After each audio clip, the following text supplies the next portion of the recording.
அனைவருக்கும் மாலை வணக்கம்.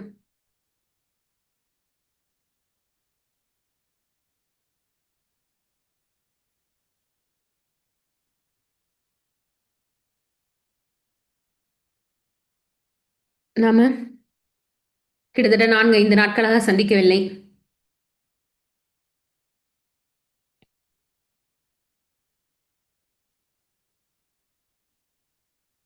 இன்று நம்ம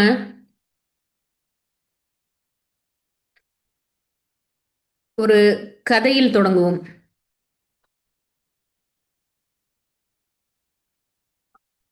கலியுகத்தை பற்றிய ஒரு கதை நம்ம பார்த்தோம். கலியுகம் எப்படி இருக்கும்? பஞ்சபாண்டவர்களோட கலியுகத்தில் எப்படி இருக்கும் அப்படின்றத இந்த 5 பேரும் பார்த்து சொல்லக்கூடிய ஒரு கதை பார்த்தோம். அதுல ஒரு மலையிலிருந்து மிகப்பெரிய பாறை உருண்டு வருது. அந்த பாறையை ஒரு மிகச்சிறிய செடியில தட்டி நின்றுது. அப்போ அது என்ன அப்படின்னு பார்க்கும் பொழுது, இந்த கலியுகத்தில் எல்லா விதமான மாறுபட்ட செயல்கள், இறை சிந்தனையற்ற தன்மை, இது எல்லாம் பாறை, மிகப்பெரிய பாறை மாதிரி உருண்டு வருது. ஆனால் அது அத்தனையும் ஒரு சிறிய செடி தடுத்து நிறுத்திடுது.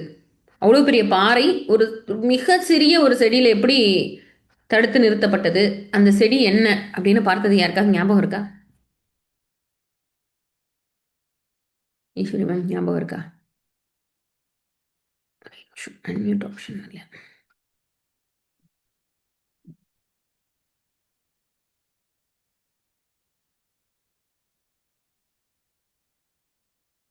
வாய்ஸ் கேட்கல மேம்.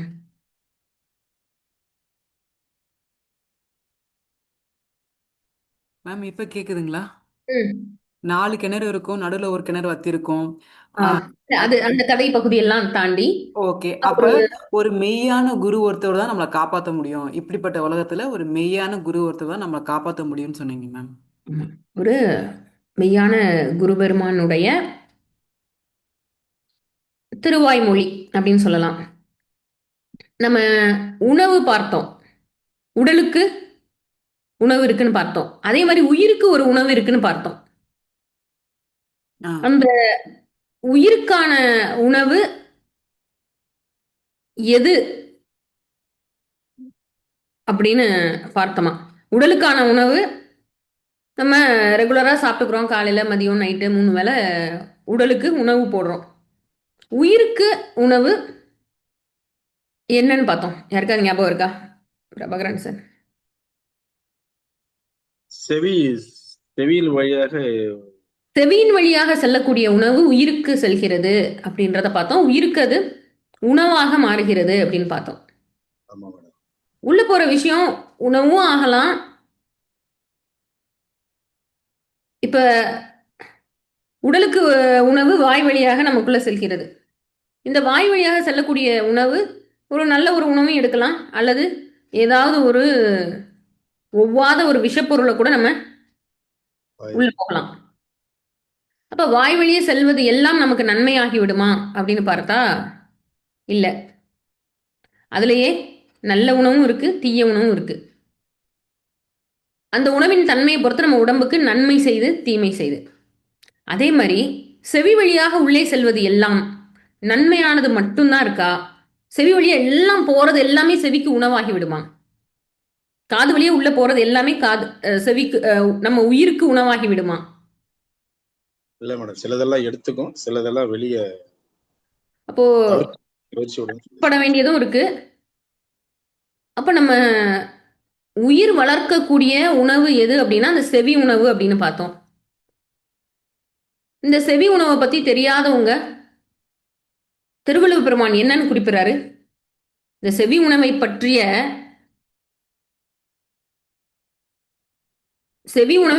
தெரியாதவர்கள், இந்த செவி உணவினுடைய சுவை தெரியாதவங்களை என்னன்னு குறிப்பிடுறாரு? வணக்கம். மாக்கள். மாக்கள்னு குறிப்பிடுறாரு. மாக்கள்னு குறிப்பிடுறதோட விடல. ஆஹ் அவங்க வந்து மனுஷ ஜென்மமே கிடையாதுன்ற மாதிரி அவர் சொல்லிடுறார். மிருகத்திற்கு சமம்ன்ற மாதிரி சொல்லிடுறார். மிருகம் மாக்கள் அப்படின்னு சொல்றாரு. அது போக வேற என்ன சொல்றாரு? செவியின் சுவையுணரா வாயுணர்வின் மாக்கள் அவியினும் வாழினும் என். அவியும் வாழினும் என். அப்ப நீ மனிதர் இல்ல மிருகம்னு சொன்னதோட நிறுத்திட்டா பரவாயில்ல. நேரடியா எப்படி ஒரு எக்ஸ்ட்ரீமா ஒருத்தர் வந்து ரொம்ப ஒருத்தர் மேல கடும் கோபம் இருந்தாதான் இந்த வார்த்தை வரும். நீ இருந்தா என்ன, கடுமையான கோபம் தாண்டி வெறுப்பு வந்தா மட்டும்தான் இந்த வார்த்தை வரும். ஒருத்தர் மேல வந்து ரொம்ப வெறுப்பு இருந்தா மட்டும்தான், கோபம்லாம் இல்ல கிடையாது, கோபத்தை தாண்டி வெறுப்பு இருந்தா மட்டும்தான் இந்த மாதிரியான வார்த்தை வரும். அப்ப ஆதங்கம் வெறுப்பு எல்லாம் இருக்கும் பொழுது இப்போ நீ இருந்தாதான் என்ன அப்படின்னு கேள்வி கேட்கிறார் நம்மை பார்த்து. அப்படின்னா செவிச்சுவை தெரியாதவங்களுக்கு இந்த கேள்வி. செவிச்சுவை நமக்கு தெரியுமா? இப்ப பிரபாகரன் சார் என்ன சொன்னாரு, நமக்கு எது உள்ள போனாலும் அது உணவாயிடாது. வாய் வழியாக செல்லக்கூடிய எல்லாமே உணவாயிடுமானா இல்லை. ஏதோ ஒரு உணவு பதார்த்தம் இருக்குன்னு வைங்களேன், ஒரு காளான் இருக்கு, அதே ஏதாவது ஒரு விஷக்காளான் இருக்கு, தெரியாம நம்ம எடுத்து சாப்பிட்டுட்டோம் அப்படின்னா அதுவும் வாய் வழியாக உணவுன்னு நினைச்சுதான் சாப்பிட்றோம். அது என்ன பண்ணும், உடலுக்கு கேடு பண்ணும், தொந்தரவு பண்ணும்.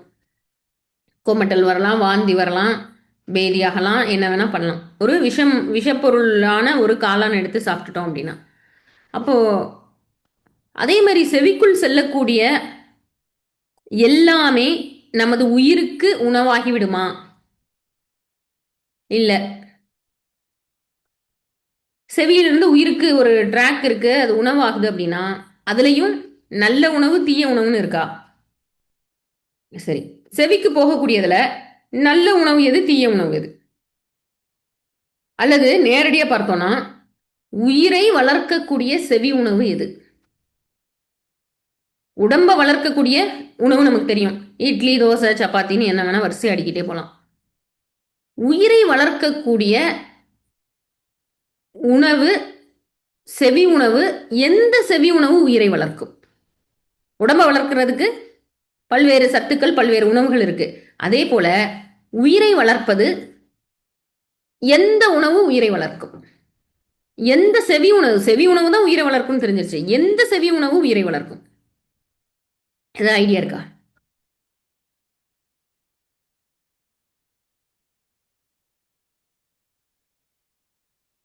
பூபதி சார்.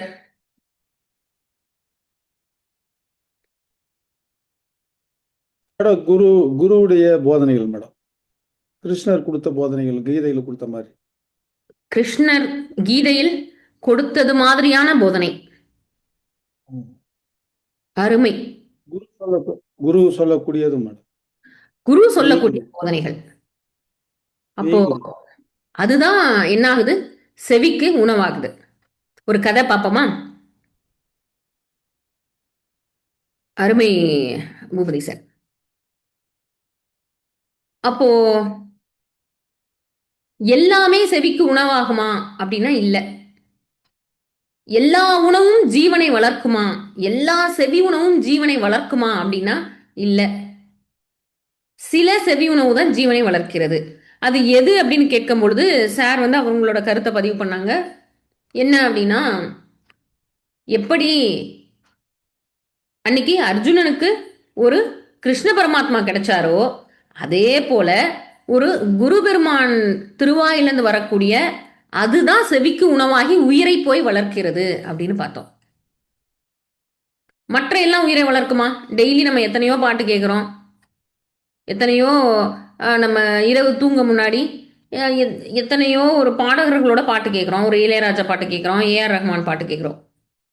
அப்ப இதெல்லாம் செவிக்கு உணவாகி உயிரை போய் வளர்க்க போகிறதா அப்படின்னு பார்த்தா நிச்சயமா இல்லை. காது வழியாக உள்ள செல்வது எல்லாம் செவிக்கு உணவு கிடையாது. உயிரை வளர்க்கக்கூடிய உணவு அப்படின்றது எது அப்படின்னு சார் அவரோட கருத்தை பதிவு பண்ணாங்க. இப்போ ஒரு கதை பார்ப்போம். ஒரு ஊர்ல ஒரு ராஜா இருக்காரு. அவரோட ராஜ்யத்துல அவருக்கு ஆலோசனை சொல்லக்கூடிய ஒரு மந்திரி இருக்காரு. ஒரு நாள் ராஜாக்கு வந்து போர் சம்பந்தமான ஏதோ ஒரு கலந்துரையாடல், ஒரு டிஸ்கஷன் பண்ண வேண்டியிருக்கு. அப்போ மந்திரி வந்துட்டாரா அப்படின்னு பார்க்குறாரு. மந்திரிட்ட அன்னைக்கு கட்டாயமா பேசியாக வேண்டியிருக்கு, ஒரு கலந்துரையாடல். இப்போ மந்திரி வந்துட்டாரா அப்படின்றத தேடி பார்க்கும்பொழுது மந்திரி அன்னைக்கு வரல. ரொம்ப முக்கியமான விஷயம் பேசி ஆகணும், இன்னைக்கே நான் மந்திரியை பார்த்தாகணும்னு சொல்லி என்ன பண்ணிடுறாரு ராஜா, அவருடைய பரிவாரங்கள்லாம் கூப்பிட்டுட்டு, ராஜா அவரை சுற்றி இருக்கக்கூடிய அவரோட மெய்க்காவலர்களை எல்லாம் கூப்பிட்டுட்டு ஒரு 20-30 பேர் சேர்ந்து அந்த மந்திரி ஆலோசனை பண்ணக்கூடிய அந்த மந்திரி வீட்டுக்கு போயிடுறாங்க. அன்னைக்கு அவர் வந்து ஓய்வு நாள், ஏதோ ஒரு விரதம் இருக்காரு, ஏதோ ஒரு ஓய்வு நாள். அப்ப என்ன பண்றாரு, அந்த விரதம் முடிக்கக்கூடிய நேரம். அப்போ அவர் வீட்டில் என்ன பண்றாரு, ஒரு மந்திர ஜபம் பண்ணிக்கிட்டே இருக்காரு. ஏதோ ஒரு மந்திரம் சொல்றாரு, ஒரு மந்திர ஜபம் பண்ணிட்டு இருக்காரு. அந்த விரதத்தை நிறைவு பண்ற நேரத்துல மந்திர ஜபம் பண்றாரு. இத அவர் வீட்டு வாசலில் வந்து பரிவாரங்களோட இறங்கின ராஜா வந்து அந்த மந்திர ஜபத்தை என்ன பண்றாரு கேட்கிறாரு. என்னடா இவர் ஏதோ ஒன்று சொல்றாரே, ஏதோ ஒரு மந்திரம் சொல்றாரே அப்படின்னு அவருக்கு என்ன தோணுது, சரி நம்ம மந்திரி தானே, அவர்கிட்ட என்ன மந்திரம் நம்ம கேட்டு தெரிஞ்சுக்குவோம் அப்படின்னு நினைக்கிறாரு. நினைச்சிட்டு மந்திரிகிட்ட போயிட்டு, நான் வந்து காத்துட்டு இருந்தேன், நீங்க ஏதோ ஒன்று சொல்லிக்கிட்டே இருந்தீங்களே, திரும்ப திரும்ப ஏதோ ஒரு மந்திரம் சொன்னீங்களே, அந்த மந்திரத்தை எனக்கும் சொல்லிக் கொடுங்க அப்படின்னு கேட்கிறாரு. உடனே இந்த மந்திரி என்ன சொல்றாருன்னா, அந்த மந்திரம் நீங்க நினைப்பது மாதிரி கிடையாது, எனக்கு ஒரு குரு மூலமாக அந்த மந்திரம் வந்து கிடைத்தது, அந்த குரு எனக்கு அந்த மந்திரத்தை சொல்லி கொடுத்தார். நீங்களும் அதே போல ஒரு குருவிடம் இருந்துதான் அந்த மந்திரத்தை பெற முடியும், என்னால் உங்களுக்கு சொல்லிக் கொடுக்க முடியாது அப்படின்னு சொல்லிடுறாரு. ராஜாவுக்கு வந்து ஒரே ஆர்வம், எப்படியாவது அதப்படி அந்த மந்திரம் நீ சொல்ற உனக்கு தெரியுது, அப்ப நீ சொன்னாலும் ஒண்ணுதான், அது வேற யார்ட்டோ போய் அந்த மந்திரத்தை நான் கத்துக்கிட்டாலும் ஒண்ணுதான், ரெண்டுலயும் ஏதாவது வித்தியாசம் இருக்கானா, வித்தியாசம் இல்லை. நான் எதுக்கு வேற யார்ட்டையோ போய் அதை கத்துக்கணும், அந்த மந்திரத்தை இப்பொழுதே நீ சொல்லு, நான் வந்து அந்த மந்திரத்தை கற்றுக்கிறேன் அப்படின்னு சொல்லிட்டு அந்த ஆலோசனை மந்திரியை வந்து ரொம்ப நெருக்கடி கொடுக்குறாரு. நான் அந்த மந்திரத்தை வந்து எனக்கு உடனே கத்துக்கணும், உடனே தெரிஞ்சுக்கணும் அப்படின்னு. அப்போ என்ன நடக்குது அப்படின்னா, இந்த மந்திரி திடீர்னு என்ன பண்றாரு, நல்லா நிமிர்ந்து நின்னுட்டு, காவலர்களே அரசரை கைது செய்யுங்கள் அப்படின்னு சொல்றாரு. என்ன நடந்திருக்கும் அந்த இடத்துல, காவலர்களை கூப்பிட்டு இந்த அரசரை கைது செய்யுங்கள் அப்படின்றாரு. என்ன நடந்திருக்கும், ஒன்றும் புரியல இந்த காவலர்களுக்கு. எனக்கு என்ன பைத்தியம் கிட்ட பிடிச்சிருச்சான்னு தெரியலையே, நல்லா தானே இருந்தாரு இவ்வளோ நேரம், மந்திரம் சொல்லிட்டு இருந்தாரு, ராஜா போட்டு மந்திரத்தை எனக்கு சொல்லிக் கொடுன்னு சொன்ன உடனே இவர் ஒரு மாதிரி வித்தியாசமா பிஹேவ் பண்றாருன்னு சொல்லிட்டு அந்த காவலர்கள் எல்லாம் அப்படியே யோசிச்சு நிற்கிறாங்க. உடனே என்ன சொல்றாரு, திரும்ப சொல்றாரு, காவலர்களே அரசரை கைது செய்யுங்கள் அப்படின்றாரு. அப்ப திரும்பவும் அந்த காவலர்களுக்கு ஒன்றும் புரியல, போச்சு நிஜமாவே பைத்தியம் முத்திடுச்சுதான் போல இருக்கு அப்படின்னு நினைக்கிறாங்க. அடுத்து திரும்ப என்ன சொல்றாரு, காவலர்களே அரசரை கைது செய்து சிறையில் அடையுங்கள், அவருக்கு மரண தண்டனை கொடுங்கள் அப்படின்றாரு. இப்ப யாருக்கு இதை கேட்ட உடனே யாருக்கு கோபம் ஜாஸ்தி வந்துருச்சு, ராஜாவுக்கு. என்ன இது, மந்திரத்தை கேட்டா இவன் நம்மளோட காவலாளிகளை நம்மளையே என்ன சொல்றான், இவரை கைது செய்து சிறையில் அடையுங்கள்னு சொல்றானே அப்படின்னு சொல்லிட்டு அவருக்கு கோபம் வந்துருச்சு. மந்திரம் சொல்லி கொடுன்னு சொன்னா இவன் என்ன பண்ணிட்டு இருக்கான் அப்படின்னு சொல்லிட்டு உடனே என்ன சொல்றாரு கோபத்துல, காவலாளிகளே முதலில் இந்த அமைச்சரை கைது செய்யுங்கள் அப்படின்ன உடனே அடுத்த செகண்ட் என்ன பண்ணிடுறாங்க, காவலாளிகள் எல்லாரும் மந்திரிய பிடிச்சு கையில விலங்கு மாட்டிடுறாங்க. இவரை சிறைச்சாலைக்கு அழைத்து செல்லுங்கள் அப்படின்ன உடனே தரன்னு இழுத்துட்டு சிறைச்சாலைக்கு அவரை கூட்டிட்டு போறாங்க. அப்போ இந்த அமைச்சர் சொல்றாரு, அரசரே, நீங்க தாராளமாக என்ன சிறைச்சாலையில அடைச்சிருங்க.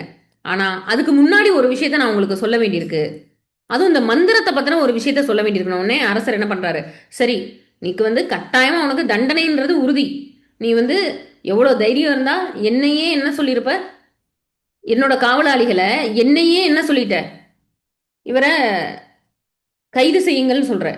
உனக்கு மனநிலை பாதிக்கப்பட்டுருச்சு, பரவாயில்ல, நீ என்னன்னு சொல்லு, அதுக்கப்புறம் நான் முடிவு பண்றேன்றார்.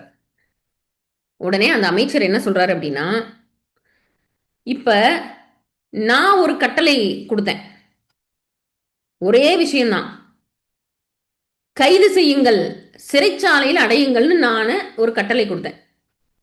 ஒரு தடவை இல்ல, 2 தடவை இல்ல, 3 தடவை நான் என்ன பண்ணேன், கட்டளையிட்டேன். ஆனால் காவலாளிகள் யாரும் கேட்கவே இல்லை. ஆனா நீங்க கட்டளையிட்டீங்க. ஒரு தடவை கட்டளையில காவலாளிகள் அத்தனை பேரும் நீங்க சொன்னதை கேட்டு ஏதோ என்ன கைது செஞ்சுட்டாங்க, சிறைச்சாலைக்கு அழைத்து போக தயாராயிட்டாங்க. கட்டளை என்பது ஒன்று, மாறுச்சா? இல்ல. கட்டளை அதேதான். கட்டளை யாருக்கு பிறப்பிக்கப்பட்டதோ அவங்க மாறினாங்களா? இல்ல. அதே காவலாளிகளுக்கு தான் கட்டளை போகுது. கட்டளையும் அதே கட்டளை தான். யாருக்கு கட்டளையிட்டாங்களோ அவங்க வேற வேற மனிதர்களானா அப்படி இல்லை, அதே காவலாளிகளுக்கு தான் கட்டளையிடப்பட்டது. ஆனா அவங்க ஒரு கட்டளையை காதலையே வாங்கிக்கல, இன்னொரு கட்டளையை அப்படியே என்ன பண்ணாங்க, உடனடியாக அதை அப்படியே என்ன பண்ணாங்க, எக்ஸிக்யூட் பண்ணாங்க. உடனடியாக அந்த கட்டளைக்கு கீழ்ப்படிந்து நடந்தார்கள்.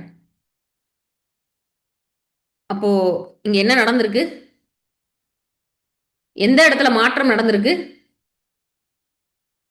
அதே கட்டளை தான், அதே காவலாளிகள். யாரு சொன்னாங்கன்றத பொறுத்து இந்த கட்டளையானது என்ன ஆகுது, சொல்றவங்களை பொறுத்து அந்த கட்டளை செயலுக்கு வருது இல்ல வராம போகுது. அந்த கட்டளை ராஜா சொன்னோடனே செயல்படுத்தப்படுது, கைது பண்ணனோடனே கைது பண்ணப்படுறாங்க. அதே இது ஒரு ஆலோசனை மந்திரி, அந்த அமைச்சர் கைது செய்யுங்கன்னு சொன்னா அந்த இடத்துல எடுபடல, எல்லா காவலாளியும் பேசாம இருக்காங்க, அதே காவலாளிகள் தான். அப்போ ஒரே கட்டளை ஒருவர் சொல்லும் பொழுது அது செயலுக்கு வருகிறது, இன்னொருத்தர் சொல்லும் பொழுது அது செயலுக்கு வரவில்லை. இதே மாதிரி பாத்தீங்கன்னா, இந்த டீ கடை பெஞ்ச் அப்படின்னு முன்னாடி நியூஸ் பேப்பர்ல ஒரு பகுதி இருக்கும். அது எதை வச்சு அந்த டீ கடை பெஞ்ச் அப்படின்ற பகுதியை சொல்லுவாங்கன்னா, நிஜமாவே ஒரு 10 வருஷம் 15 வருஷத்துக்கு முன்னாடி நம்மகிட்ட செல்போன் இல்லை, வாட்ஸ்அப் இல்லை, குரூப் ஷேரிங் எல்லாம் இல்லை, வாட்ஸ்அப் குரூப் இல்லை. அப்போ நிஜமாவே என்ன இருந்தது, டீ கடை பெஞ்ச் இருந்தது. அதில் ஒரு குரூப் சேரும். நம்ம எப்படி வாட்ஸ்அப்பில் ஒரு குரூப் வச்சு ஒரு குரூப்பில் ஃபுல்லாக பொலிட்டிக்கல் செய்திகளை ஃபுல்லாக நமக்குள்ளே ஷேர் பண்ணிக்கிறோம். ஒரு குரூப் வச்சு என்ன பண்ணுறோம், ஆன்மீகம் சம்மந்தமான ஸ்பிரிச்சுவல் விஷயத்தெல்லாம் ஷேர் பண்ணிக்கிறோம். இப்படியா நம்ம பல்வேறு குரூப் வச்சுருக்கோம். அதே போல் டீ கடை பெஞ்சு ஒரு குரூப் இருக்கும். ஒரு 7 பேரோ 10 பேரோ அல்லது 4 பேரோ நண்பர்கள், ஒத்த கருத்துடைய நண்பர்கள் 4 பேர் 10 பேர் அந்த டீ கடை பெஞ்சில் கூடுவாங்க. கூட்டிட்டு எதை பற்றி பேசுவாங்க, உலக அரசியலை பற்றி முழுக்க பேசுவாங்க. எப்படி பேசிக்குவாங்க, அவங்களுக்குள்ள பேசுறதுக்கு யாராவது கேட்டிருக்கீங்களா? இந்த டீ கடை பெஞ்சில் பேசக்கூடியதை காது கொடுத்து கேட்டிருக்கீங்களா? அவங்களுடைய பேச்சு எந்த போக்கில் போகும்? அது என்ன, கருணாநிதி எல்லாம் சரியில்லைங்க, அவரை முதல்ல ஆட்சி விட்டு தூக்கணுங்க. அந்த அம்மா இருக்காங்களே ஜெயலலிதா, எப்படி ஆட்சி பண்ணாங்க, முதல்ல அவங்களுக்கு இதை பண்ணணும். இந்த மந்திரி இருக்காரே, அந்த மந்திரிய இந்த துறையிலேருந்து இந்த துறைக்கு தூக்கி போடணுங்க. அவரு என்னங்க இது, இந்த துறையில போட்டு வச்சுட்டாங்க அந்த மந்திரிய. டிரான்ஸ்போர்ட் டிபார்ட்மெண்ட்ல இருந்து அவர் அப்படியே எடுத்து நீர்வளத்துறையில போய் போடணும் அந்த மந்திரிய. அடுத்து இங்கிருந்து அமெரிக்கன் பாலிடிக்ஸ் எல்லாம் நடக்கும். இந்த 2 நாடு எத்தனை நாள் அங்க அந்த உக்ரைன் போர் போயிட்டு இருக்கு, இத்தனை வருஷமா. முதல்ல அவனுங்களை நிறுத்த சொல்லணுங்க. அதை முதல்ல நிறுத்த சொல்லணும். இவன் எதிர்த்து போரிட்டா தானே அவன் திரும்ப வந்து அடிக்கிறான். ஏன் அவன் நிறுத்த மாட்டான்? அவனை நிறுத்த சொல்லணும். இப்படியாக ஒரு 10 பேர் சேர்ந்து டீ கடை பெஞ்சில் என்ன பண்ணலாம்? என்ன வேணா பண்ணலாம், என்ன வேணா பேசலாம்.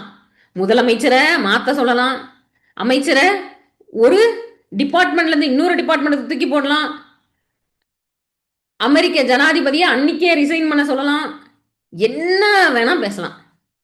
ஏதாவது செயலுக்கு ஆக போதா? ஏதாவது காரியத்துக்கு ஆகுமா? ஒன்னும் காரியத்துக்காக. அப்போ இதே கட்டளையை இப்ப ஒரு வேர்ல்டு ஹெல்த் ஆர்கனைசேஷன் இருக்கு, அதிலிருந்து ஏதோ ஒரு முக்கியமான முடிவெடுத்து எல்லா நாடுகளும் இத நீங்க என்ன செய்தாகணும், கடைபிடித்தாக வேண்டும் அப்படின்னு ஒரு ஏதாவது ஒரு ரூல், ஏதாவது ஒரு கட்டளை பிறப்பிக்கப்படுகிறது. அல்லது உக்ரைனோட ஜனாதிபதியோ அமெரிக்க ஜனாதிபதியோ ஏதோ ஒரு முடிவெடுத்து அத இன்று இந்த போரை நிறுத்திவிட வேண்டும் அப்படின்னு ஒரு முடிவு எடுக்கிறாங்க. அப்ப என்ன ஆகும்? அது என்ன செய்யப்படும்? அந்த கட்டளை செயலுக்கு வரும். அப்போ நம்ம டீ கடை பெஞ்சில் உட்காந்துட்டு என்ன கதை பேசினாலும் என்ன வேணா பேசலாம். ஆனா என்ன வேணா பேசலாம். எல்லாருக்கும் என்ன இருக்கு? பேச்சு சுதந்திரம் இருக்கிறது. என்ன வேணா பேசலாம். அதுவும் பேசினா யாரும் கேட்க போறாங்களா? யாரும் எதுவும் கேட்க மாட்டாங்க. ஏன்னா அங்க அந்த போர்க்களத்துல என்ன நடக்குதுன்னு யாருக்காவது தெரியுமா? இங்க டீ கடை பெஞ்சில் பேசுறவங்களுக்கு போர்க்களத்தில் என்ன நடக்கிறதுன்னு ஏதாவது தெரியுமானா தெரியாது. அப்ப எதை வச்சு அவங்க சொல்லுவாங்க? இந்த போர்க்களத்துல அது நடக்குது இது நடக்குதுன்னு எதை வச்சு சொல்லுவாங்க? நியூஸ் பேப்பர் சோசியல் மீடியால என்ன சொல்றாங்களோ அதை எடுத்து பேச போறாங்க. அந்த போர்க்களத்துல உண்மையிலே நடப்பது தெரியுமானா தெரியவே தெரியாது. அதே போல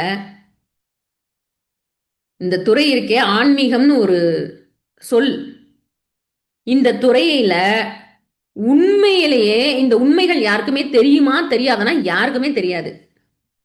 அப்ப யார் எதை சொன்னாலும் என்ன நிலையில நம்ம இருக்கோம்? அப்படியே நம்பக்கூடிய, அப்படியே எடுத்துக்கொள்ளக்கூடிய நிலையில நம்ம இருக்கோம். நம்ம அதோட சும்மா இருக்கோமா? இல்ல. இந்த டீ கடை பெஞ்சில் பேசுற மாதிரி நாம எத்தனையோ கருத்துகள், எவ்வளவோ விவாதங்கள், எதையோ நமக்குள்ள என்ன பண்ணிக்கிறோம்? ஆன்மீகம் சார்ந்த விஷயத்துல டிஸ்கஸ் பண்ணிக்கிறோம், பேசிக்கிறோம். எந்த இடத்திலாவது பேச்சு செயலுக்கு வந்திருக்கா? என்ன வேணா பேசலாம். நானே பரம்பிரம்மம்னு சொல்லிக்கலாம், நான் பஞ்சபூதங்களோட ஐக்கியமாகிவிட்டேன்னு சொல்லிக்கலாம், என்ன வேணா சொல்லிக்கலாம். நீங்க ஓப்பன் டு டாக். அரசியல்லையாவது ஏதாவது சொன்னா யாருக்காவது ஏதாவது விஷயம் தெரியும். ஆன்மீகம் சார்ந்ததுல ஏதாவது ஒரு விஷயம் சொன்னோம்னா யாருக்குமே தெரியாததுனால யார் வேணாலும் எப்படி வேணுமானாலும் என்ன செய்துக்கலாம், ஏதேனும் ஒரு மூட்டையை அவிழ்த்து விடலாம். யாராவது நம்மளை கேட்க போறாங்களா அப்படின்னா நிச்சயமா கேட்க போவதில்லை. ஏன்னா யாருக்குமே அதை பத்தி தெரியாது. ஆனால் அங்கு பேச்சு மட்டும்தான் இருக்கும், என்ன இருக்காது? செயல் இருக்காது. எப்படி டீ கடை பெஞ்சில் உலக அரசியல் ஃபுல்லா பேச்சு இருக்கும். அந்த அந்த மந்திரியை தூக்கி அந்த டிபார்ட்மெண்ட்டை மாத்துவாங்க, இவங்களுக்கு வந்து தூக்கு தண்டனை ஏற்படுத்தி கொடுப்பாங்க, திடீர்னு இந்த ஜனாதிபதிகளை ஒரு நாட்டில இருந்து இன்னொருக்கு தூக்கி விடுவாங்க, போரையே நிறுத்துவாங்க, ஒரே நாள்ல போரை உருவாக்குவாங்க. ஆனா இதெல்லாம் வாய் பேச்சு தான், செயலுக்கு வருமானா செயலுக்கு வராது. அதே மாதிரி இங்க ராஜா ஒரு கட்டளை போட்டாரு, கைது பண்ணுன்னு. உடனே அது செயலுக்கு வந்தது. அவரை தவிர யாரு கட்டளை இட்டாலும் அது செயலுக்கு வந்திருக்குமா வராதனா? நிச்சயமா வராது. அவரை தவிர யார் அதை சொன்னாங்கனாலும். அதே போல இந்த செவிக்கு உணவு அப்படின்றது என்ன அப்படின்னா, யார் சொல்லுக்கு யார் கட்டுப்பாட்டில் எல்லாம் இயங்குகிறதோ அவர்களிடம் வர்றதுதான் அந்த செவிக்கு உணவு. எல்லாரும் பேசுறது எல்லாமே செவிக்கு உணவு கிடையாது. யார் கூறினால் நமது மனமானது கட்டுப்பட்டு நிற்கிறதோ, யாரால் தன் மனதை கட்டுப்படுத்த முடிகிறதோ, யாரோட சொல்லுக்கு நமது மூச்சு அடங்கி கட்டுப்பட்டு நிற்கிறதோ, மனம் கட்டுப்படுதுனாலே மூச்சு அடங்கி கட்டுப்படுதுன்னு அர்த்தம். யார் சொல்லுக்கு அந்த மூச்சு கட்டுப்பட்டு நிற்கிறதோ, யார் சொல் செயலாக மாறுகிறதோ, அவங்க சொல்றத கேட்கும் பொழுதுதான் செவிக்கு உணவு. யார் சொல்லுக்கு செயல் வடிவம் மாற்றம் நடக்குதோ அதுதான் செவிக்கு உணவு.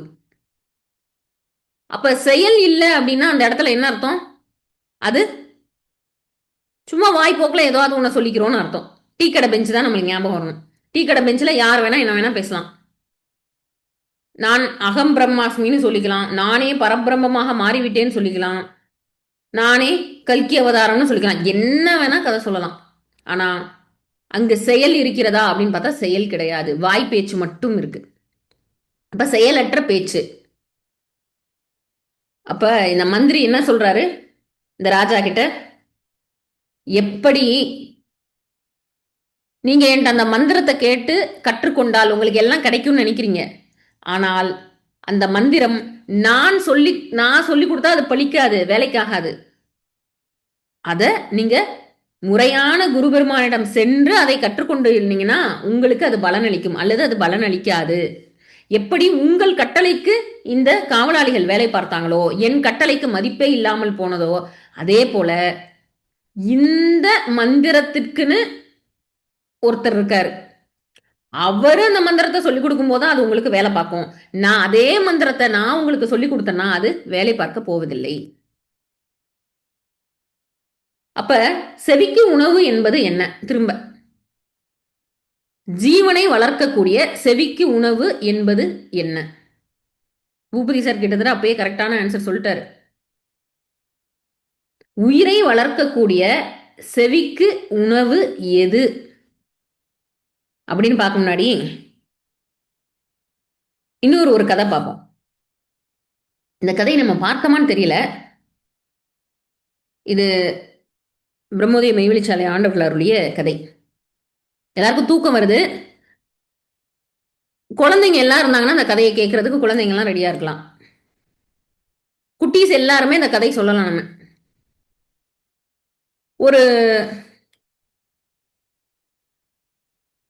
ஒரு ஊர்ல இருந்து அந்த ஊர்ல இருக்கக்கூடிய மக்கள் சொந்த பந்தம் எல்லாம் சேர்ந்து பழனிக்கு போயிட்டு வரலான்னு முடிவு பண்றாங்க. பழனிக்கு சென்று வரலான்னு முடிவு பண்றாங்க. இது நடந்தது ஒரு 100-200 வருடங்களுக்கு முன்னாடி. 100-200 வருடங்களுக்கு முன்னாடி என்ன கிடையாது, காரு பைக் இதெல்லாம் எதுவும் கிடையாது. ஒரு ஊர்ல இருந்து ஒரு 200 வருடத்துக்கு முன்னாடி ஒரு ஊர்ல இருந்து இன்னொரு ஊருக்கு போகணும்னா என்ன பண்ணணும்? வண்டி கட்டி ஒரு ஊர்ல இருந்து இன்னொரு ஊருக்கு போகணும். அவங்க ஊருக்கும் பழனிக்கு போறதுக்கும் இடையில ஒரு 2-3 காட்டு பகுதி இருக்கு. அந்த 2-3 காட்டு பகுதியை தாண்டி தான் அவங்க எங்க போயாகணும்? ஊருக்கு போயாகணும். அதுல ஒரு காட்டு பகுதியில நிறைய திருடர் பயம் இருக்கிறத அவங்க கேள்விப்படுறாங்க. அப்போ ஒவ்வொரு முறை அந்த காட்டு பகுதியை தாண்டி போகும்போதும் திருடர்கள் என்ன பண்ணிடுறாங்க, இந்த வண்டி கட்டி ஊர் போறாங்க இல்லையா, கோயிலுக்கு போறவங்கள்ட்ட கொள்ளையடிக்கிறாங்க. அவங்களுடைய நகைகள் பணம் எல்லாத்தையும் பறிச்சுட்டு விட்டுறாங்க அப்படின்னு கேள்விப்படுறாங்க அந்த ஊர் மக்கள். உடனே என்ன பண்றாங்க, அந்த சொந்த பந்தங்கள் எல்லாம் சேர்ந்து ஒரு 10 வண்டி கிட்ட கட்டிட்டு இந்த திருடர் பயத்துல இருந்து எப்படி தப்பிப்பது, அப்ப என்ன பண்ணலாம் அப்படின்னா, நம்ம எந்த நகைகள் யாருமே கொண்டு போகக்கூடாது, எந்த பணமும் கொண்டு போகக்கூடாது, உணவுப் பொருள் மட்டும்தான் எடுத்துட்டு போகணும்னு முடிவு பண்றாங்க. அப்ப என்ன பண்றாங்க, எல்லாருமே பெண்கள் அவங்க அணிஞ்சிருக்க அத்தனை நகையும் எடுத்து வீட்டுல வச்சிடறாங்க. விலை உயர்ந்த பொருள்கள் எதுவுமே கிடையாது, உணவு மட்டும்தான் இருக்கு. அப்ப பழனிக்கு கிளம்புறாங்க, மகிழ்ச்சியா பழனியை சென்று அடைகிறாங்க.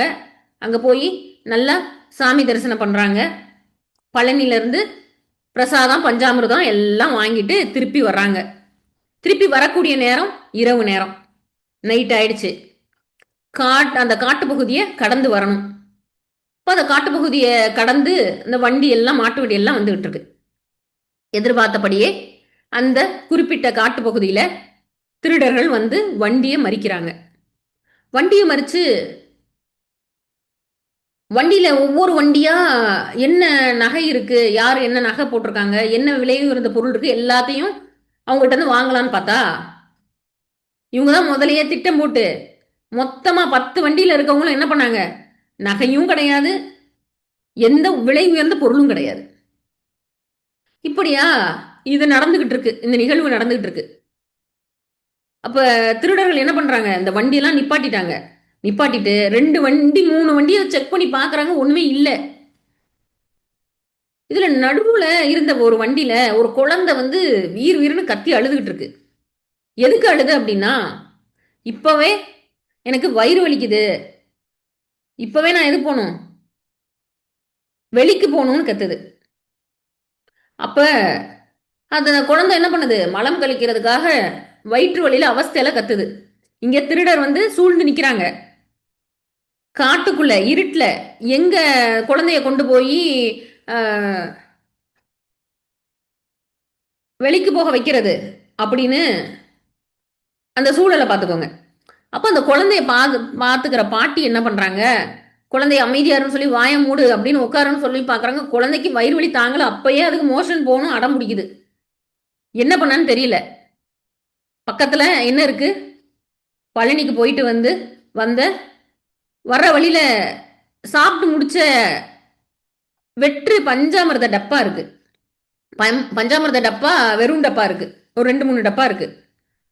உடனே என்ன பண்றாங்க, ஒரு பெரிய டின்னு ஒரு டப்பா எடுத்து குழந்தைய அதுலயே வெளியே போக வச்சுட்டு அந்த டின்னை திரும்ப நல்லா டைட்டா மூடி தூக்கி வச்சிடறாங்க ஒரு வாரமா வண்டியிலேயே. குழந்தை அழுகை நிப்பாட்டிருச்சு. அப்பாடியா அப்படின்னு நினைக்கும் போது இந்த திருடர்கள் ஒரு வண்டியா பார்த்துட்டு வர்றாங்கல்ல. அப்ப இப்ப என்ன பண்றாங்க, அந்த பஞ்சாமிர்த டப்பா இருக்கக்கூடிய அந்த குழந்தை இருக்கக்கூடிய வண்டிக்கு வராங்க. வந்து எல்லாத்தையும் சுத்தி பார்த்துட்டாங்க. கடைசி வண்டி அதுதான். ஒரு வண்டிலையும் ஒண்ணுமே இல்லை. இப்ப இந்த பாட்டி சும்மா இல்லாம என்ன பண்ணுது, அந்த டப்பாவை என்ன பண்ணுது, அப்படியே மறைச்சு மறைச்சு தள்ளி தள்ளி வைக்குது. அது எதுக்கு தள்ளி வைக்குது அந்த பாட்டி, அந்த டப்பால என்ன இருக்கு, பாத்ரூம் இருக்கு ஈஸ்வரி மேடத்தோட பாசையில. அப்ப என்ன பண்றாங்க அந்த பாட்டி, அந்த டப்பாவை கொஞ்சம் அப்படியே ஒதுக்கி ஒதுக்கி வைக்கிறாங்க. இத அங்க திருட வந்து மத்தவங்க எல்லாம் அந்த கூட்டம் எல்லாம் போயிருச்சு. ஒரு 3 பிரதான திருடர்கள், அவங்கதான் அந்த திருட்டு கூட்டத்தோட மெயின் 3 திருடர்கள். எல்லாம் பார்த்து சுத்தி அடிச்சு வெறுத்து போயிருது. என்னடா இது, ஒரு நகையை காணோம், ஒன்னையும் காணோம், இப்படி வந்திருக்காங்களே, 10 வண்டி கட்டிட்டு வந்திருக்கானுங்க, ஒத்த போட்டு நகை கிடைக்கலையே அப்படின்ட்டு. இந்த பாட்டி வேற அந்த பஞ்சாமிரத டப்பா நகட்டி நகட்டி வைக்குதா. உடனே பார்த்தானுங்க, சரி ஒன்றும் கிடைக்கல, அந்த பஞ்சாமிரத டப்பாயாவது கொடு, அதையாவது நாங்க நீங்க கோயிலுக்கு போயிட்டு வந்தீங்களா பஞ்சாமிரதத்தையாவது சாப்பிட்றோம் அப்படின்னு சொல்லிட்டு அந்த பஞ்சாமிரத டப்பாவை எடுத்துட்டு 3 பேரும் போயிடறானுங்க. 3 பேர் போயிட்டு ஒரே கவலையில ஒரு கிணத்தடியில உட்காந்துட்டு, ஏண்டா காலையில இருந்து திட்டம் போட்டோம், அந்த 10 வண்டி போகும்போதே நம்ம பார்த்து வச்சோம், திருப்பி வரும்போது கொள்ளையடிக்கலான்னு, இப்படி ஒண்ணுமே இல்லாமலா வருவானுங்க, சரி விடு, இன்னைக்கு கிடைச்சது அந்த பஞ்சாமிர்தம் தான், சாமி பேரை சொல்லி அந்த பஞ்சாமிர்தத்தை சாப்பிடுவோம் அப்படின்னு சொல்லிட்டு பஞ்சாமிர்த டப்பா திறக்க முன்னாடி இந்த 3 பேரும் திருடருங்க. அப்ப என்ன சொல்றான் ஒருத்தன், டேய் இருடா, சாப்பிட்றோம், குளிச்சுட்டு வந்து சாப்பிடுவோம், சும்மா எடுத்து வாயில போடக்கூடாது, சாப்பிட போறது பஞ்சாமிர்தம், குளிச்சுட்டு சாப்பிடுவோம் அப்படின்னு சொல்லிட்டு ஒருத்தனை, டேய் டப்பா திறக்க கூடாது நாங்க வர அப்படின்னு சொல்லிட்டு என்ன பண்றானுங்க, 2 பேரும் கிணத்துக்குள்ள குதிக்கிறானுங்க குளிக்கிறதுக்கு. அதுக்குள்ள இவன் என்ன பண்றான், 2 பேரும் வரதுக்குள்ள சும்மா ஒரு வாய் அள்ளி போட்டா யாருக்கு தெரிய போகுது, இவனுங்க 2 பேருக்கு தெரியவா போகுது அப்படின்னு சொல்லிட்டு சட்டுன்னு அந்த டப்பா மூடிய திறந்து கண்ணு மிக்கிற நேரத்துல அப்படியே 2 விரலை வச்சு அப்படியே வாயில அள்ளி போட்டுறான். இவனுங்க கீழே குளிக்க போனவனுக்கு என்ன ஆயிடுச்சு, இவன் எப்படியா இருந்தாலும் நம்மளுக்கு தெரியாம என்ன பண்ணிடுவான், நமக்கு முன்னாடி சாப்பிடுவான், ஒரு வாயாவது அவன் சாப்பிடுவான்னு சொல்லிட்டு அதுல ஒருத்தன் அறக்க பறக்க மேல ஓடி வரான். மேல ஓடி வந்து என்னடா பஞ்சாமிர்த டப்பா திறந்தியடான்றான். இவனுக்கு முழுங்கவும் முடியல, துப்பவும் முடியல, திறந்தேன்னு சொல்ல முடியல. அப்படியே டப்பா மூடிட்டு என்ன பண்ணிடுறான், டேய் குளிக்க போறான்னு சொல்லி கிணத்துக்குள்ள இவனும் குதிச்சிடறான். இவன் 2வது ஆள் வந்துட்டான். இவனுக்கு 2 பேரும் குளிச்சுட்டு வர்றதுக்குள்ள நம்ம என்ன பண்ணுவோம், பஞ்சாமிர்தத்தை சாப்பிடுவோம்னு சொல்லிட்டு வாயில எடுத்து போட போகும்போதே இந்த 3வது ஆள் என்ன நினைக்கிறான், இவன் வந்து திருட்டு பையனாச்சே, இவன் வந்து இவனால சும்மா இருக்க முடியாதேன்னு சொல்லிட்டு சீக்கிரம் சீக்கிரமா அறக்க பறக்க குளிச்சுட்டு வர்றான். அதுக்குள்ள இவனும் என்ன பண்ணிடுறான், வாயில எடுத்து பஞ்சாமிர்தமா அது வாயில எடுத்து போட்டாச்சு. இவனு அடுத்து வாயில எடுத்து போட்ட உடனே 3வது ஆள் வர்றான். வந்துட்டு, ஏண்டா நீ திறந்தியால எடப்பாவ சைகை காமிச்சிட்டு, எப்பாடி என்ன பண்றதுன்னு தெரியலையே அப்படின்னு சொல்லி திரும்ப கிணத்துக்குள்ள குதிக்கிறான் எல்லாத்தையும் துப்புறதுக்கு. அடுத்து 3வது ஆளு, என்னடா நீங்க 2 பேர் வர்றதுக்குள்ள நான் என்ன சும்மாவா இருப்பேன் அப்படின்னு சொல்லிட்டு அவனும் என்ன பண்றான், 3வதா சடார்னு எடுத்து பஞ்சாமிர்த டப்பால எடுத்து வாயில போடுறான். 3 பேரும் ஒரே விஷயத்த சாப்பிட்டாச்சு. ஆனா 3 பேரும் ஒருத்தன்ட்ட சொல்ல முடியுமா? இதனா சொல்ல முடியாது. ஒருத்தன்ட்ட சொன்னா ரொம்ப கேவலமா போயிரும். ஏண்டா பஞ்சாமிர்தம்னு சொல்லி இதையாடா சாப்பிட்ட அப்படின்னு என்ன நினைப்பானுங்க, மத்த 2 பேரும் நினைப்பாங்க. 3 பேரும் சாப்பிட்டது ஒரே பொருள் தான். ஆனா 3 பேரால ஒருத்தர் சொல்ல முடியாது. தூக்கம்லாம் போயிருச்சு போல எல்லாத்துக்கும். அப்ப நாம இது எதோட ஒப்பிட்டு குறிப்பிடுறாங்கன்னா, நம்ம என்ன பண்றோம், வெங்கட்ரமணி நான் சிரிக்கிறத பார்த்தா எனக்கு சிரிப்பா வருது. நல்ல கொட்டா விட்டுட்டு இருந்தாரு. இது நம்ம சிரிப்பான கதையா பார்த்தாலும் இன்னொரு பக்கம் பார்த்தோம்னா இதை எதோட ஒப்புமைப்படுத்தி குறிப்பிடுறாங்க அப்படின்னா, நம்ம என்ன பண்றோம், ஏதாவது ஒரு இடத்துக்கு போறோம், யாரோ ஒருத்தர் கடவுளை காமிக்கிறேன், அல்லது உனக்கு இருக்கக்கூடிய குண்டலி சக்தியை நான் என்ன பண்றேன், ஆக்டிவேட் பண்ணி விடுறேன், குண்டலினி யோகா பண்ணி கொடுக்குறேன், இத சில விஷயங்களை உனக்கு புரிய வைக்கிறேன் அப்படின்னு சொல்லி சொல்றாங்க. அதை நம்பி என்ன பண்றோம், நம்ம எல்லாரும் போறோம். ஒரு குரூப்பா ஒரு 40 பேர் 50 பேர் எல்லாம் போறோம். கண்ணை மூடிட்டு உள்ள வெளிச்சம் தெரியுதா அப்படின்னு கேக்குறாங்க. ஏதோ ஒரு சினிமால ஒரு சிரிப்பா இருக்கும்ல, என்ன கேட்பாங்க, சத்தம் கேக்குதா? ஆமா சத்தம் கேட்டுச்சு. என்ன சத்தம் கேட்டுச்சு? அந்த படம் யாராவது பார்த்திருக்கீங்களா? என்ன சத்தம் கேட்டுச்சுன்னு சொல்லுவோம். அதுல ஒரு நடிகர் சந்தானம் நினைக்கிறேன். என்ன சத்தம் கேட்டுச்சு? அது இல்ல அது பொண்டாட்டி வந்து இதுவா இருக்கான்னாக்க மேல பாருங்க, எனக்கு கண்ணுக்கு தெரியுது அந்த இது மலைக்கு நடுவுல இது தெரியறது. அப்போ யார் வந்து யாருடைய ஒய்ஃப் வந்து நல்ல ஒரு இதுவோ அவங்களுக்கு மட்டும்தான் அது கண்ணுக்கு தெரியும்னு அவன் சொல்லுவான் ஒரு படத்துல. அப்போ அவங்க வந்து ஐயோ தெரியலன்னு சொல்லிட்டா நம்ம ஒய்ஃப் வந்து இதுன்னு சொல்லிடுவாங்க. அதனால அதுவும் சொல்ல முடியாது. தெரிஞ்சதுன்னு சொன்னாலும் போய் அதுக்கு பைசா வேற வாங்கிட்டுருவான். வடிவேலு தான் அது நினைக்கிறேன். அது வந்து வாங்கிட்டு எனக்கு நல்லா தெரியுது என்னுடைய ஒய்ஃப் வந்து ரொம்ப உத்தமி அப்படின்னு சொல்லிட்டு அவன் எனக்கு தெரியுதுன்னுவான். அவன் மத்தவங்க எல்லாம் வந்து ஆமா ஆமா எனக்கும் தெரியுது அப்படின்ட்டுருவாங்க. என்ன நீங்க சொல்றது ஒரு திரைப்படத்துல. இன்னொன்னு வேற யாருக்கு தெரியும், சந்தானம் நடிச்ச திரைப்படத்துல. ஆமாம் எனக்கும் கேக்குது. என்ன சத்தம் கேக்குது? சுப்பிரமணிய சார் உங்களுக்கு தெரியும் போல இருக்கே.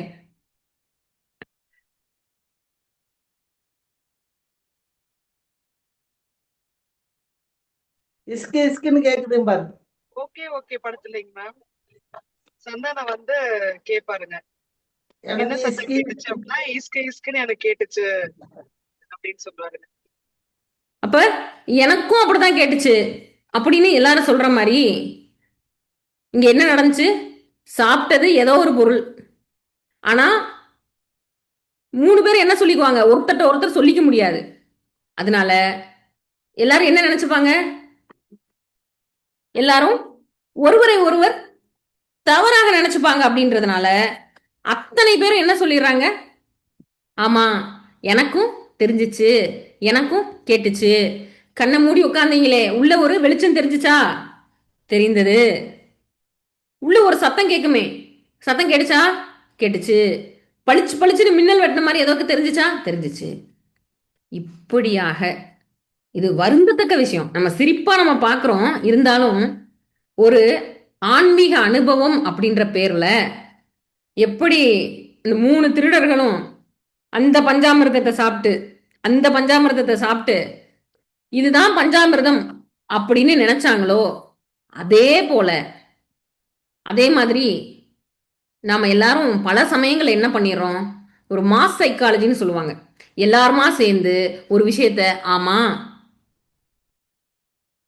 இதெல்லாம் எனக்கு தெரிஞ்சது, ஆமா இதெல்லாம் நான் உணர்றேன் அப்படின்னு உண்மையற்ற ஒரு விஷயத்த என்ன பண்ணிடுறோம், எல்லாருமா சேர்ந்து யாரும் யார்கிட்டையும் வெளியே சொல்லவும் முடியாது, யாரும் யார்கிட்ட கலந்துரையாடல் பண்ணவும் முடியாது, யாரும் யாருக்கிட்டையும் உடைத்து உண்மையை பேச முடியாததுனால எத்தனையோ இடங்கள்ல போய் எதேதோ விஷயத்த நம்ம என்ன பண்றோம், காதல கேட்டுட்டு ஆமா இப்படித்தான் போல அப்படின்னு நம்ம நினைச்சுக்கிறோம்.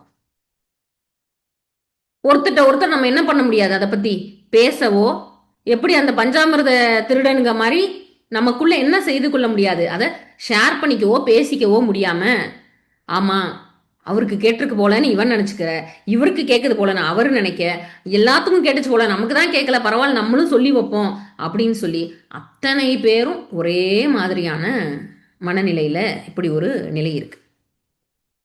அப்போ அப்படி அல்லாமல் உண்மையாகவே ஒரு விஷயத்துல கிடைக்குமா இருந்தா, நம்ம இப்ப இந்த கதையில பார்த்தோம் இல்லையா, உண்மையிலே ஒரு அரசர் இந்த டீ கடை பெஞ்சில ஊர்ல ஒரு 1000 டீ கடை இருக்கும். ஒரு பெரிய ஊர் எடுத்துட்டோம்னா ஒரு 1000 டீ கடை இருக்கும். இந்த 1000 டீ கடையில இருக்கக்கூடிய ஒரு டீ கடைக்கும் 5 பேர் கணக்கெடுத்தோம்னா இந்த 5000 பேரும் ஒரே ஊர்ல இருக்கக்கூடிய 5000 பேர் வண்ணம் வண்ணமாக எத்தனை கதை சொன்னாலும் சரி, எத்தனை மினிஸ்டரை பத்தி பேசினாலும் சரி, எத்தனை அரசியலை பத்தி பேசினாலும் சரி, எந்த சினிமா பத்தி பேசினாலும் சரி, எந்த நடிகை பத்தி பேசினாலும், எந்த போரை பத்தி பேசினாலும் சரி, ஏதாவது காரியத்துக்காகுமா? இவங்கெல்லாம் பேசி ஏதாவது காரியத்துக்காக போதா அப்படின்னா நிச்சயமாக காரியத்திற்கு ஆகாது. இப்ப யாருடைய கட்டளைக்கு செயல் நடக்கிறதோ அதுதான் ரியல் பவர். மற்றதெல்லாம் என்ன வேணா பேசலாம். அதே மாதிரி எத்தனையோ ஆன்மீக இடங்கள், எத்தனையோ ஆன்மீகம்ன்ற பேர்ல நடக்கக்கூடிய இடங்கள், என்னென்னவோ பேசலாம், என்ன வேணா பேசலாம். நமக்கு தான் பேச்சு சுதந்திரம் இருக்கேன். நெத்தியில ஒளி வருதுன்னு சொல்லலாம், மூக்குக்கு மேல இருக்குன்னு சொல்லலாம், நாக்குக்கு மேல இருக்குன்னு சொல்லலாம், உச்சந்தலை ஓப்பன் ஆகும்னு சொல்லலாம், என்ன வேணா சொல்லலாம். எங்கேயாவது ஒரு இடத்துல செயல் இருக்கா? எல்லாம் வாய்ச்சொல்லாக இருக்கிறது. அப்ப உண்மையான செயல் எங்க இருக்கு? உண்மையான செவிக்கு உணவு எது? உண்மையாகவே யார் கட்டளைக்கு அத்தனை பேரும் செயல், எந்த கட்டளை செயலாக மாறுகிறது? ஒரு கமாண்ட், ஒரு ரூல் போட்டா அந்த ரூல் என்ன ஆகணும்? எக்ஸிக்யூட் ஆகணும். எப்படி அந்த ராஜா சிறையில் அவனை கைது பண்ணுன்னு சொன்ன நிமிஷத்துல என்ன பண்ணாங்க? சொன்ன அடுத்த ஃபிராக்ஷன் ஆஃப் செகண்ட் கைது. அப்ப நம்ம எத்தனையோ டீ கடை பெஞ்சு நம்ம பார்த்திருக்கோம். ஆன்மீகம்ன்ற பேர்ல எவ்வளவோ கருத்துக்களை பார்த்திருக்கோம். ஒவ்வொருத்தரும் ஒண்ணு சொல்லலாம். ஆனால் உண்மையாகவே யாருடைய கட்டளைக்கு ஒரு செயல் நடைபெறுகிறது, அப்படி ஒண்ணு நடைபெறக்கூடிய இடத்தை நாம் பார்த்தோமா? சொல்லாக இல்லாமல் செயலாக இருக்கக்கூடியது. மற்ற எல்லா இடத்துலயும் சொல்லு இருக்கு, செயல் எங்கு உள்ளது? அந்த செயல் நடக்கக்கூடிய அந்த இடம் எதுன்னு நம்ம தேட வேண்டாமா? ரியல் கிங் யாரு? ரியல் பவர் யார் கையில இருக்கு? அத எப்படி கண்டுபிடிப்பது? இதை பற்றி நாளை நம்ம தொடர்வோம். கடந்த வாரத்துல நிறைய வெளி வேலைகள் இருந்ததால நம்மளால தொடர்ச்சியாக கண்டினியூ பண்ண முடியல. 2 நாட்களுக்கு மேல நம்ம கேப் விடுற மாதிரி ஆயிடுச்சு. வரக்கூடிய வாரம், இன்று திங்கட்கிழமை, வரக்கூடிய சனிக்கிழமை வரை அல்லது வெள்ளிக்கிழமை வரை 5 நாட்கள் நம்ம தொடர்ச்சியாக தொடருவோம். இன்று நம்ம இந்த அளவுல நிறைவு பண்ணிட்டு நாளை மீண்டும் சந்திப்போம். அனைவருக்கும் நன்றி. இந்த கதைகளை பத்தி திரும்ப அசை போட்டு யோசித்து பாருங்க. அனைவருக்கும் நன்றி.